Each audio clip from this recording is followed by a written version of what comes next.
Ollie impossible has always been one of my favorite tricks. I pretty much learned how to ollie, then shove it, then 180, then impossible. Flip tricks have always been kind of hard. I've never been a fan, never had like a super great kickflip. So the impossible is always a fun one where, you know, I'll pull it out and do it at a skate park, do it on a Euro, do it up, down something, and people are always kind of like hyped on it. So I'm a huge fan of the impossible. I've had a lot of fun perfecting it over the years. So some of my friends who are super good and can like flip in and out of tricks and do them on handrails, a lot of times they'll be kind of blown away by the impossible and they'll be like, what? Like, I never learned that one. But it's really not that difficult, and the steps that we're gonna show you in this video hopefully break it down to where you can figure it out in like a half an hour or less maybe. The ollie impossible is kind of a unique trick because most would consider it a flip trick, but at the end of the day, it kind of isn't because it never leaves your feet. So that being said, there's sort of less room for error, and in a way, it's a really safe flip trick to do. So before you start trying to learn how to ollie impossible, you'll obviously need to know how to ollie and pop your board and drag your foot. Probably a good idea to practice some shove-its and work on scooping your board, because as you'll come to find out, this trick is highly dependent on a scoop maneuver. So the first thing you'll want to do in learning this trick is figure out how to wrap the actual board around your foot and get that muscle memory down. So for that, just put your board down, step on the side of it, and you're just gonna pop it right where you would pop anything, and kind of have a little bit more of an emphasis with your toes hanging in this pocket here, and then just practice flipping it. So I'm gonna show you what my foot did there without the board. So upon popping, I'm pushing forward and I'm lifting up. The lifting up is crucial. That is how you're gonna get the board to stay under your feet and stay attached to your foot. So push down for the pop, a little bit forward and up. So it's kind of this motion here. Pop down, push forward, roll up. You're basically doing a backward circle with your foot. So practice a lot of those, just stationary with your one foot on the ground. Pop, spin, work on that backwards motion. Right now, all you're worried about is teaching your back foot how to do that reverse circle. So you might get some that go further ahead of you, you might get some that go to the side, you might get some that work perfect. So just try to get them consistent to where you can get it to wrap around your foot maybe 5 times in a row or so. So a big part of the impossible is that scoop. When you do it just right, you're gonna hear your board make a little bit more noise on the ground with its tail as opposed to an ollie or a kickflip. You're gonna hear more of just a traditional pop, but with a really good impossible, you're gonna hear more of that scrape, that scoop. So it's almost a little bit of a pressure flip maneuver that's going in there, but definitely not as gross as a pressure flip. So once you feel like you've mastered standing off the side of your board and getting the board to wrap around your foot, next you're gonna wanna try it rolling really slow. So once you go from trying to figure out how to get your back foot to do the maneuver and you're ready to stand on your board and roll, first you're gonna wanna learn the foot placement. So for the foot placement of an ollie impossible, back foot, you're gonna hang your toes over this pocket where your board starts to go up onto your tail right above the wheels, and then the front foot kind of goes perpendicular in the same direction as your board. So your feet are sort of teed off, and that's only because we want our front foot to get out of the way as soon as possible. Your front foot really doesn't do much in this trick at all. It's sort of all in the back. So when you pop, front foot's kind of just getting out of the way, and then that back foot is doing the wrap. So now try it with a slow roll. Have your foot in that back pocket, front foot staggered, pop and spin. And so now you'll just want to figure out how to get that front foot out of the way. Don't even worry about landing it. Just kind of plant your front foot off to the side and figure out the wrap. So we're kind of doing what we were doing before, but we're starting with the front foot on the board instead. So one important distinction of the ollie impossible that makes it different than a 3 shove, according to Chad Tim, he told me this years ago, I saw him at a skate park, and he said that you need to see the graphic of your board. So that's gonna be the difference of the 3 shove that's spinning off your toe and you're seeing grip tape the whole time versus the ollie impossible that is truly wrapping on your foot and you're gonna see that board graphic. And contrary to popular belief and Tony Hawk's Pro Skater 1 and 2 probably, where they just show the board literally do a full flip, the board is not doing a full backwards flip. It is kind of going off to the side. So that's where that scoop comes in. You're scraping the side of the board there. You are getting to see the bottom.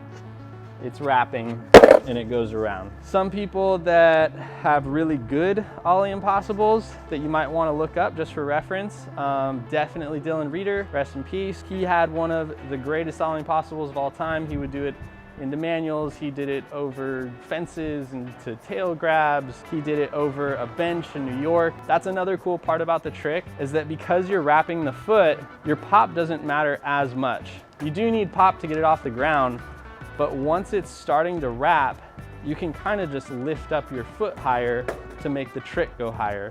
So that's how you'll see Dylan get that ollie impossible like waist high, way over that bench. And so one of the biggest tips to avoid the 3 shove is gonna be scooping into that pocket like we said before. Because if you try to pop off the back, a lot of times you're not gonna get that, and you do want the board to scoop and wrap. So say you go back,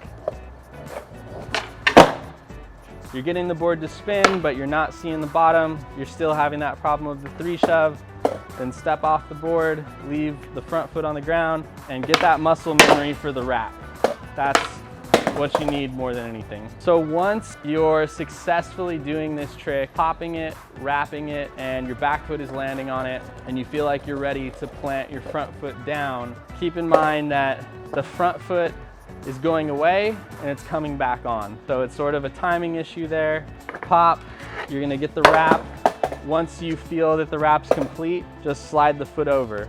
So once you figure out the right pop and the right scoop, and you're getting the board to wrap successfully, and you feel like you're ready to bring that front foot back to the board, just keep in mind that you might land a little bit nose heavy, and that's totally fine. I personally don't feel like that takes away from the aesthetic of the trick at all.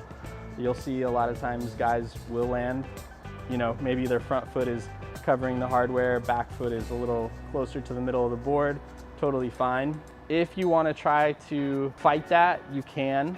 You're just going to want to sort of shift your weight back while you're in the air and try to get that back foot back towards the tail. But whatever works for you. I've always kind of been one that lands pretty heavy on the nose on this trick, and it's never bothered me, and it hasn't snapped any boards or anything. So I'm totally a fan of the way that I do them right now. So like I was talking about earlier, this board is popping off to the side, and it is sort of a pressure-y maneuver, and you're gonna hear that scrape. And you can look under your board after you've tried a bunch of these and see where the wear is at. It should be kind of off to that side right there, and you'll have this sort of uneven, fresh, scraped area of where you're doing your impossibles. Because the impossible isn't like a traditional flip trick, don't treat it like that in your mind. I think that's where a lot of people run into issues with this trick, is they want to pop and fling. There's actually nothing to fling or flick. Like I said, your front foot is sort of just getting out of the way while the back foot does all the work. So make sure that you are using that pocket, you're not popping off the back. If you pop off the back, you're not gonna get the proper spin or wrap, and you might run into more of that 3 shove problem. Another thing that you're gonna wanna keep in mind, make sure that that front foot leaves the board quick. When you're first learning them, it's gonna help to maybe even have your front foot hang off of the board a little bit to the side here, just so it can leave that much sooner. The other nice thing about hanging your front foot off to the side of the board is that now you've sort of created a spring effect for your board to do the trick better. Because since you're going to be popping off this side and all this front weight is over here, you're sort of pretzeling the board ever so slightly so that when you do release, the board is springing back onto your foot that much easier. So once you're getting a good wrap and you feel like you're ready to land, just like any other trick, once it comes back around and you plant your feet on it, get ready for a little bit of the impact of the trick, absorb it with your knees, bend down if you have to. And just like any other flip trick or any trick in skating for that matter, it's gonna help to try this hundreds upon thousands of times to just make the muscle memory of that reverse circle second nature, because the reverse circle of the back foot isn't really like any other trick. Typically in skating, you're always pushing forward. Your board is flipping, a kick flip, your front foot is going forward, but with the impossible, you are pushing forward, up, and then back. So that's sort of a weird one to get through your head, the fact that your foot is going to be going backwards as you're pushing forward. Typically when you're learning this trick, you're gonna wanna go at a moderate speed. You do need a little bit of speed in order to complete this trick. You can't really do it stationary into the grass like you could when you're first learning a kick flip or a heel flip. You do need some movement going forward. If you do figure out this trick and get it dialed and feel like you have a really solid impossible and you want to take it up, off, over something, just keep in mind if you want to go over something, because you're not doing a traditional pop, you are going to need to start the trick a little further back in order to get over something so that you have more timing to get over the object you're trying to get over. And then if you want to go up higher, like we were saying before, you can sort of cheat this trick up higher by lifting your back foot up as the board is upside down. And then if you want to do it off of something, such as a bank, or a bump or a wedge or anything along those lines, the trick is similar in nature, but you're sort of doing less of the popping work. You're letting the ramp take the board forward and you're not popping quite as hard. So if you are gonna take it off of something, just like on flat ground, that front foot is gonna leave. Maybe it leaves a little bit later in this case, because you wanna use as much of the ramp as you have available.